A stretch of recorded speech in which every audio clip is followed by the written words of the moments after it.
आप सभी को उत्पन्ना एकादशी की मंगल शुभकामनाएं। 26 नवंबर 2024 को मंगलवार के दिन उत्पन्ना एकादशी का व्रत रखा जाएगा और आज की वीडियो में आप सुनेंगे उत्पन्ना एकादशी व्रत की कथा। इसके साथ ही पारण के शुभ मुहूर्त और पूजा विधि की भी संपूर्ण जानकारी आपको आज की वीडियो में दी जाएगी, तो वीडियो को अंत तक जरूर देखिए। उत्पन्ना एकादशी व्रत की कथा। मार्गशीर्ष मास के कृष्ण पक्ष की एकादशी को भगवान विष्णु के शरीर से एक तेजस्विनी कन्या के रूप में महादेवी एकादशी का प्रादुर्भाव हुआ था। यही कारण है कि मार्गशीर्ष मास के कृष्ण पक्ष की इस एकादशी को उत्पन्ना एकादशी कहा जाता है और आज के दिन भगवान विष्णु के 16 कला निधान पूर्णावतार भगवान कृष्ण की पूजा की जाती है। भगवान कृष्ण की पूजा में नैवेद्य के रूप में केवल फल ही अर्पित किए जाते हैं और जो भक्त एकादशी का व्रत धारण करते हैं उत्पन्ना एकादशी का, उन्हें फलाहार में केवल फलों का ही भोजन करना चाहिए। कुट्टू या फिर सिंघाड़े के आटे का प्रयोग नहीं करना चाहिए। एक बार की बात है, नैमिषारण्य तीर्थ में पुराण कथाओं को सुनने और धर्म के मर्म को जानने के इच्छुक 88,000 ऋषि मुनियों से श्री सूत जी ने कहा, हे ऋषियों, द्वापर युग में धर्मराज युधिष्ठिर ने भगवान श्री कृष्ण जी से पूछा कि हे प्रभु, कृपा करके एकादशी व्रत के विधि, उनके महत्व तथा उनसे प्राप्त होने वाले फलों के बारे में विस्तार पूर्वक कुछ बतलाइए। हे देवकी नंदन, एकादशी के व्रत में किस देवता का पूजन करना चाहिए तथा कौन कौन से कार्य करने तथा कौन कौन से कार्य नहीं करने चाहिए, इसके बारे में मुझे स्पष्ट रूप से बतलाने की कृपा करें। इससे हमारा और भविष्य में आगे आने वाली पीढ़ियों का कल्याण होगा। अतः आप इस बारे में हमें पूर्ण जानकारी देने की कृपा करें। युधिष्ठिर के इन प्रश्नों को सुनकर मंद मंद मुस्कुराते हुए भगवान श्री कृष्ण ने कहा, हे युधिष्ठिर, तुम्हारा प्रश्न अत्यंत उत्तम और लोकोपकारी है, अतः ध्यान से मेरी बातों को सुनो। शास्त्रों के अनुसार हेमंत ऋतु में मार्गशीर्ष अर्थात अगहन मास के कृष्ण पक्ष की एकादशी अर्थात 11 तिथि को एकादशी का जन्म हुआ था। यही कारण है कि इस उत्पन्ना एकादशी से ही व्रत का प्रारंभ किया जाना चाहिए। महान कल्याणकारी देवी एकादशी के जन्म की कथा सुनाने से पहले मैं तुम्हें इन व्रत का विधान बतलाता हूँ। उसे ध्यानपूर्वक सुनो और फिर प्रत्येक एकादशी के व्रत में इस विधान का पालन करो। भगवान श्री कृष्ण आगे बोले, हे कुंती पुत्र, एकादशियों के व्रत में अन्न खाने का पूरी तरह से निषेध है। अतः दशमी को सायं भोजन करने के बाद मुख और दांतों को दातून आदि से भली प्रकार साफ कर लें, जिससे कि दांतों में किसी प्रकार का अन्न फंसा न रह जाए।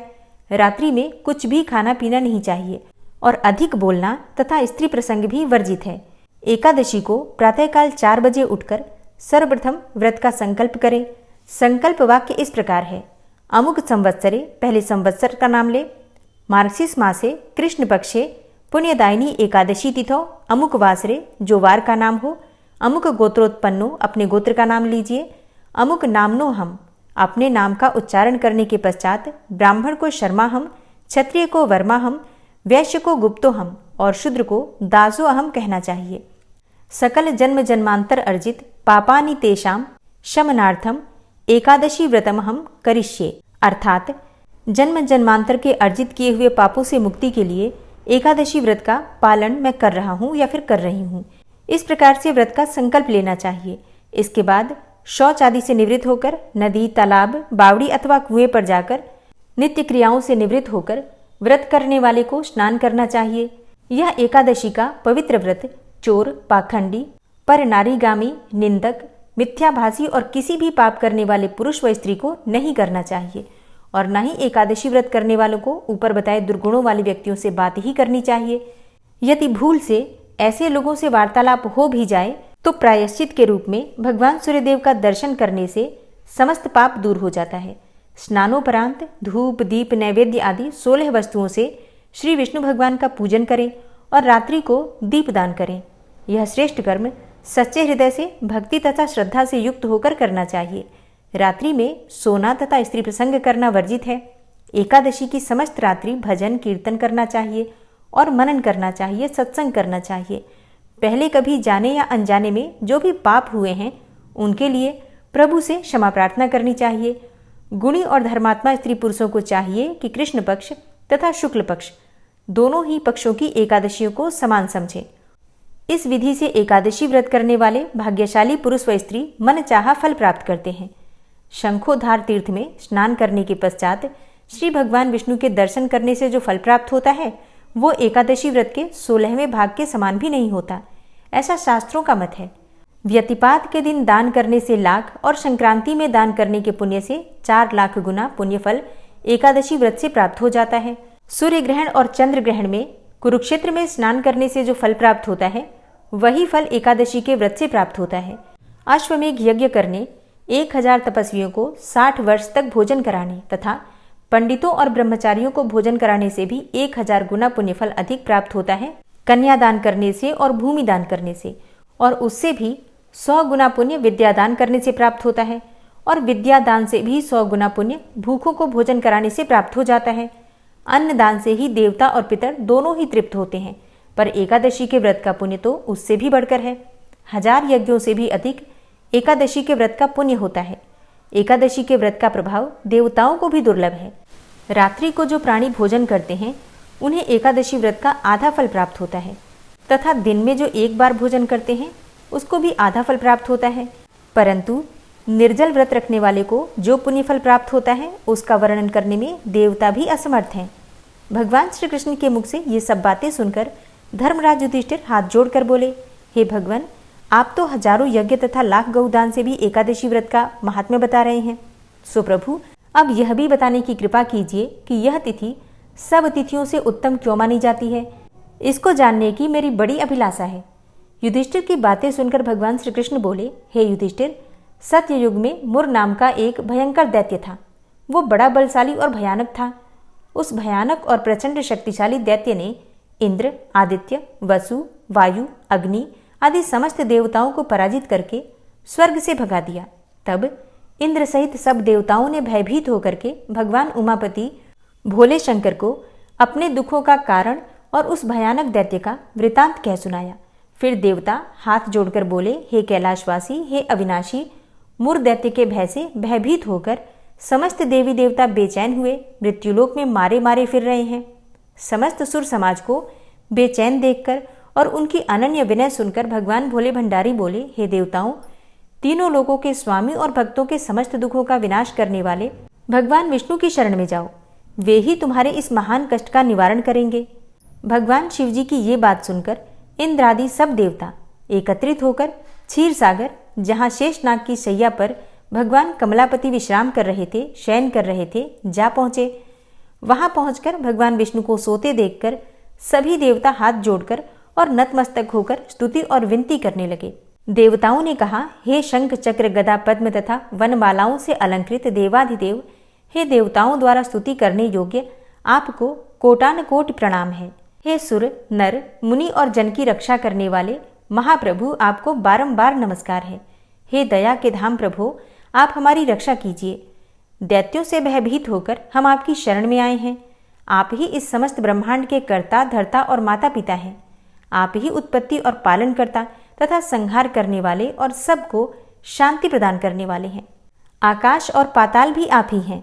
आप ही हम सब के पितामह, सूर्य, चंद्र, अग्नि, वायु, ब्रह्मा, हव्य, कव्य, मंत्र, तंत्र, यज्ञमान, यज्ञ, कर्म, कर्ता और भोक्ता भी आप ही हैं। आप सर्वव्यापक हैं। आपके अतिरिक्त चर अचर कुछ भी नहीं है। हे महाप्रभु, दैत्य मुर ने हमें पराजित करके स्वर्ग से भगा दिया है। अब हम सब देवता इधर उधर मारे मारे फिर रहे हैं। सो हे मधुसूदन, आप उन दैत्यों से हम सबकी रक्षा कीजिए, रक्षा कीजिए, रक्षा कीजिए। देवताओं की यह विनती सुनकर भगवान कमलापति बोले, हे सुरो, ऐसा मायावी दैत्य कौन है? उसमें ऐसा कितना बल है? वो किसके आश्रय है तथा वो कहाँ रहता है? यह सब मुझसे कहो। भगवान विष्णु की यह बात सुनकर देवराज इंद्र बोले, हे प्रभु, प्राचीन काल में नाड़ी जंघ नाम का एक राक्षस था। उसी का पुत्र महाबलशाली, महापराक्रमी और विश्वविख्यात मुर नाम का दैत्य है। वह चंद्रावती नामक नगरी में रहता है। उस महाअसुर ने समस्त देवताओं को स्वर्ग से निकालकर अपना अधिकार कर लिया है। वह स्वयं इंद्र, अग्नि, वरुण, कुबेर, यम, वायु, ईश, चंद्रमा, नैऋत्य आदि सबके स्थान पर अपना आधिपत्य जमाकर स्वयं सूर्य बनकर प्रकाश करता है। हे असुर निकंदन, उस दैत्य का संहार करके हम सब देवताओं की रक्षा कीजिए। हम सब आपकी शरण में हैं। इंद्र के ये वचन सुनकर भगवान कमलापति बोले, हे देवताओं, तुम न घबराओ, मैं शीघ्र ही तुम्हारे शत्रु का संहार करूंगा।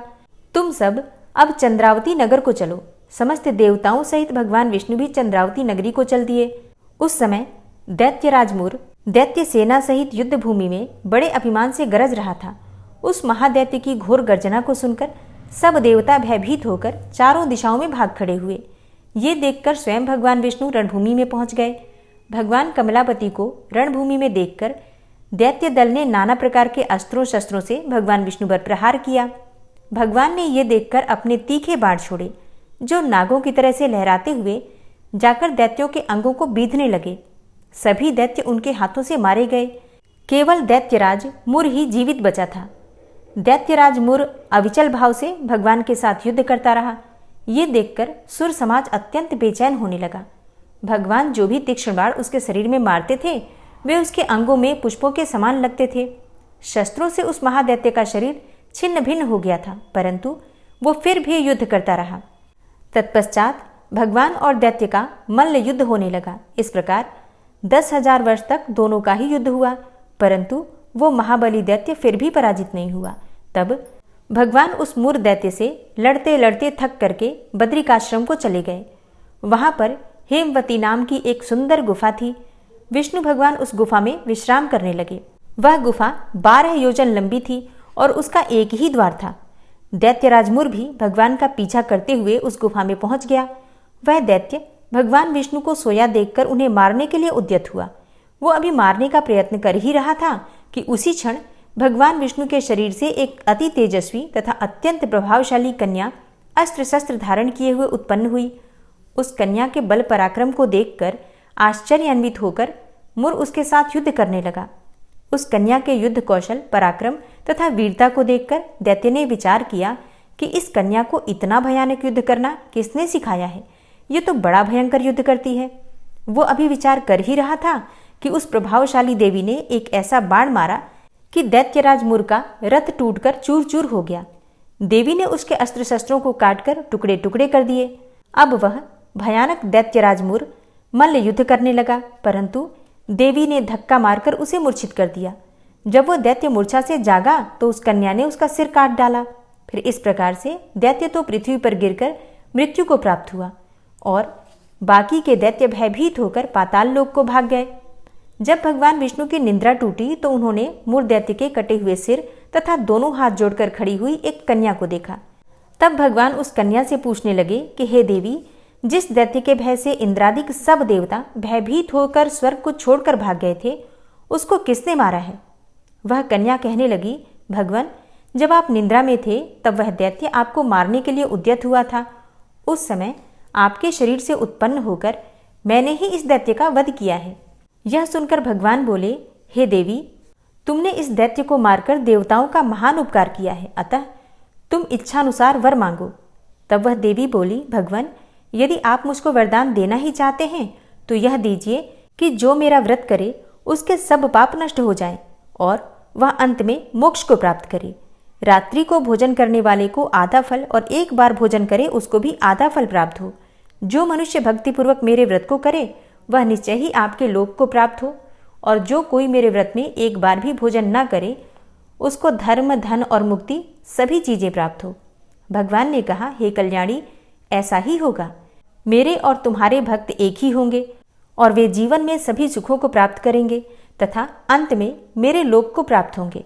क्योंकि तुम एकादशी को उत्पन्न हुई हो, अतः तुम्हारा नाम एकादशी होगा और तुम मुझको सब तिथियों से प्रिय हो। इस कारण तुम्हारे व्रत का फल सभी तीर्थों से अधिक फलदायी होगा। भगवान के ऐसे उत्तम वचनों को सुनकर वह देवी अत्यंत प्रसन्न हुई। भगवान कृष्ण ने आगे कहा, हे युधिष्ठिर, सब व्रतों में एकादशी व्रत का फल सर्वश्रेष्ठ है। एकादशी व्रत करने वालों को मैं मोक्ष पद देता हूँ, उसके शत्रुओं का नाश एवं समस्त विघ्नों को नष्ट करता हूँ। यह मैंने एकादशी की उत्पत्ति का सब वृतांत बतलाया है। एकादशी पापों को नष्ट करने वाली तथा सिद्धि देने वाली है। जो मनुष्य इस एकादशी महात्म्य को पढ़ता अथवा सुनता है उसको अश्वमेघ यज्ञ का फल प्राप्त होता है। वह करोड़ों वर्ष तक विष्णुलोक में वास करता है और वहां भी उसका पूजन होता है। जो मनुष्य एकादशी महात्म्य के चौथाई भाग को भी पढ़ता है उसके सभी पाप नष्ट हो जाते हैं। वैष्णव धर्म के समान अन्य कोई धर्म नहीं है और एकादशी व्रत के समान दूसरा कोई व्रत भी नहीं है। प्रेम से जयकारा लगाइए एकादशी माता की जय।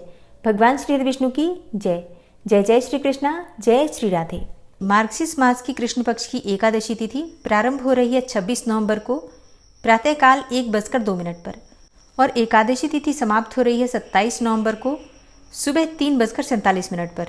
तो सूर्योदय कालीन तिथि के अनुसार व्रत हम धारण कर रहे हैं 26 नवंबर 2024 को और इस दिन मंगलवार है। तो अगर आप व्रत धारण करना चाहते हैं तो सोमवार को दशमी तिथि के नियम का पालन करेंगे। मतलब दशमी तिथि के जो नियम होते हैं जैसे कि ब्रह्मचर्य का पालन करना, रात्रि में भूमि पर शयन करना और रात्रि में आपको अनाज और नमक का सेवन नहीं करना है। दशमी तिथि के दिन रात में भोजन नहीं करना चाहिए, ठीक है। और हाँ, एक और चीज़, अगर आप महिलाएं हैं, कन्याएं हैं और एकादशी का व्रत करते हैं तो सोमवार को ही आप बाल धो लीजिएगा, क्योंकि मंगलवार को एकादशी के दिन बाल नहीं धोना चाहिए, ठीक है। तो एकादशी के दिन बाल नहीं धोते हैं, इस बात का आपको हर बार ध्यान रखना है। अब एकादशी के दिन प्रातःकाल जल्दी उठ जाइए, उठकर नित्य कर्मों से निवृत्त हो जाइए, स्नान कर लीजिए और स्नान करने के बाद साफ स्वच्छ वस्त्र धारण कर लीजिए। इसके बाद भगवान सूर्यदेव को जल दीजिए। फिर अपने घर के मंदिर में भगवान श्री हरि विष्णु के सामने शुद्ध घी का दीपक जलाकर अपने व्रत का संकल्प ले लीजिए कि आज आप एकादशी का व्रत कर रहे हैं और भगवान श्री हरि विष्णु की कृपा की प्राप्ति के लिए, उनकी प्रसन्नता के लिए आप ये व्रत कर रहे हैं, ठीक है। अपनी अगर कोई कामना हो आपकी तो अपनी कामना का भी संकल्प ले सकते हैं। वैसे एकादशी का व्रत निष्काम भाव से ही करना चाहिए। भगवान श्री हरि विष्णु स्वयं ही सारी इच्छाएं पूर्ण कर देते हैं। व्रत का संकल्प लेकर जब हम व्रत प्रारंभ करते हैं तो हमारे व्रत का संपूर्ण फल हमें प्राप्त होता है। और संकल्प लेने के बाद विधि विधान से भगवान श्री विष्णु की पूजा कीजिए। जैसे कि अगर विग्रह है आपके पास तो आप उनका अभिषेक कर सकते हैं पंचामृत से, शुद्ध जल से, या फिर शुद्ध जल में, गंगा जल में थोड़ा सा हल्दी मिलाकर, तुलसी पत्ता मिलाकर भी भगवान श्री विष्णु का अभिषेक कर सकते हैं जल में, ठीक है।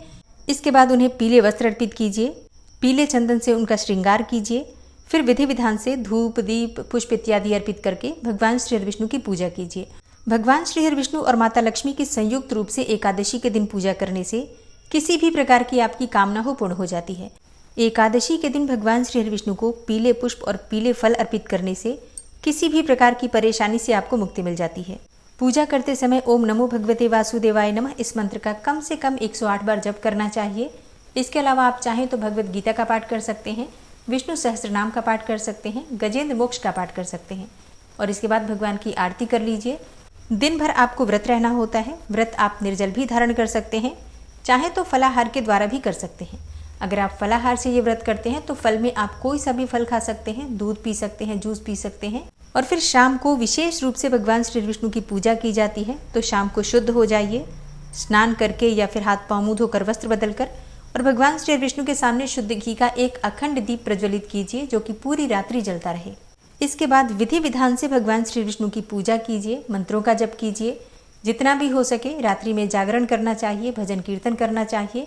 एकादशी की रात्रि में जागरण करने से अनंत गुना पुण्य फल की प्राप्ति होती है। आप व्रत करते हैं तो भी आपको जागरण करना चाहिए और जो भक्त व्रत नहीं कर पाते हैं, सिर्फ पूजा मात्र भी कर रहे हैं, अगर आप एकादशी की रात्रि में जागरण करते हैं, भगवान श्री हरि विष्णु के सामने शुद्ध घी का दीपक जलाते हैं और मन की कोई भी कामना हो आपकी भगवान श्री हरि विष्णु से कहते हैं, तो निश्चित ही आपकी कामना पूर्ण होती है। इसमें कोई भी संशय नहीं है। एकादशी व्रत का पारण द्वादशी तिथि में करते हैं तो द्वादशी के दिन प्रातःकाल जल्दी उठ जाइए, उठकर नित्य कर्मों से निवृत्त हो जाइए, स्नान कर लीजिए और इसके बाद विधि विधान से जैसे आपने एकादशी के दिन पूजा की थी उसी प्रकार से द्वादशी में भी भगवान श्री हरि विष्णु की पूजा की जाती है। इसके बाद ब्राह्मण को भोजन करवाइए और फिर स्वयं भी शुभ मुहूर्त में शुद्ध और सात्विक भोजन करके अपना व्रत खोल सकते हैं, व्रत का पारण कर सकते हैं। अब बात करें द्वादशी तिथि कब प्रारंभ हो रही है, कब समाप्त हो रही है, तो देखिए द्वादशी तिथि का प्रारंभ हो रहा है 27 नवंबर 2024 को सुबह 3:47 पर और द्वादशी तिथि समाप्त हो रही है 28 नवंबर को सुबह 6:24 पर। व्रत का पारण हरिवासर की समाप्ति के बाद ही किया जाता है और हरिवासर समाप्त हो रहा है 27 नवंबर को सुबह 11 बजे। ऐसे में इस बार एकादशी व्रत का पारण 1:12 से 3:18 के बीच में किया जाएगा दोपहर में, ठीक है। 27 नवंबर को दोपहर में 1:12 से 3:18 तक एकादशी व्रत के पारण का शुभ मुहूर्त है, क्योंकि हरिवासर की समाप्ति के बाद ही आप व्रत खोल सकते हैं और हरिवासर के बाद भी जब शुभ मुहूर्त हमें प्राप्त होता है तभी हम अपना व्रत खोलते हैं। ऐसे में शुभ मुहूर्त जो प्राप्त हो रहा है उसी का ध्यान रखिएगा, उसी समय में आपको व्रत खोलना है। तो दोस्तों उम्मीद करती हूँ आज की वीडियो आपको ज़रूर पसंद आई होगी। अगर वीडियो पसंद आई हो तो वीडियो को लाइक ज़रूर कीजिए, अगर संभव हो तो वीडियो को शेयर भी कीजिए और चैनल पर पहली बार आए हैं अगर अभी तक आपने चैनल को सब्सक्राइब नहीं किया है तो आज की वीडियो अगर आपको अच्छी लगे तो चैनल को सब्सक्राइब करके बेल आइकन को ज़रूर प्रेस कर लीजिए। इससे ये होगा कि इस चैनल पर जो भी नई वीडियो अपलोड होंगी उनकी नोटिफिकेशन आपको सही समय पर प्राप्त होगी। मिलती हूँ मैं आपसे अगली वीडियो में, तब तक के लिए जय श्री राधे।